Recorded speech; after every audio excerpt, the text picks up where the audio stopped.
कल करेंगे या बाद में करेंगे, यह बात हर समय हम अपने आप से बोलते रहते हैं। पढ़ाई करना हो, एक्सरसाइज करना हो या किसी लक्ष्य का पीछा, घर का काम हो या ऑफिस का, किसी क्लाइंट से मिलना हो या किसी जरूरी काम का निपटारा, अक्सर हम बाद में कर लेंगे वाले एटीट्यूड के कारण अपने कामों में पीछे रह जाते हैं।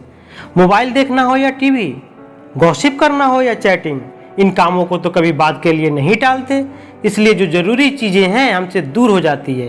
काम को बाद में टालने के दो मुख्य कारण होते हैं, या तो आपको वह काम अच्छा नहीं लगता या उसे करने से डर लगता है। खुद से पूछिए, क्या यही वे दो कारण हैं जिसके कारण आप अपने जरूरी कामों को बाद के लिए टालते रहते हो?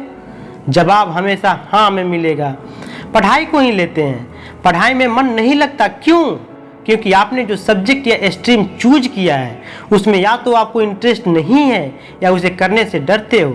जब हम स्कूल या कॉलेज में होते हैं तो हमें कई सारे सब्जेक्ट एक साथ पढ़ना होता है। जिस सब्जेक्ट में हमें मज़ा आता है उसे बार बार पढ़ते हैं, जिसमें मज़ा नहीं आता उसे बाद के लिए टालते रहते हैं। नतीजा खराब रिजल्ट होता है।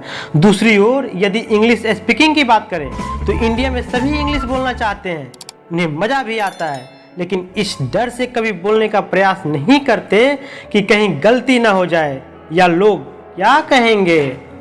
इन सभी समस्याओं से छुटकारा पाने का एक ही तरीका है, व्हाई टुमारो स्टार्ट नाउ। सबसे पहले आप एक गोल डिसाइड कीजिए, उसके बाद उस गोल को अचीव करने के लिए एक टू डू लिस्ट तैयार कीजिए।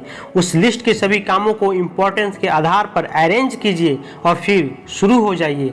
किसी भी काम चाहे कितना ही डिफिकल्ट क्यों ना हो, केवल स्टार्ट कर देने भर से ही आधा काम हो जाता है।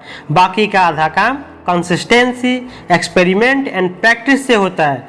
इसलिए इंतजार न करो मेरे दोस्त, स्टार्ट नाउ। समय कभी परफेक्ट नहीं होगा, वहीं से शुरू कर दो जहां आप खड़े हो।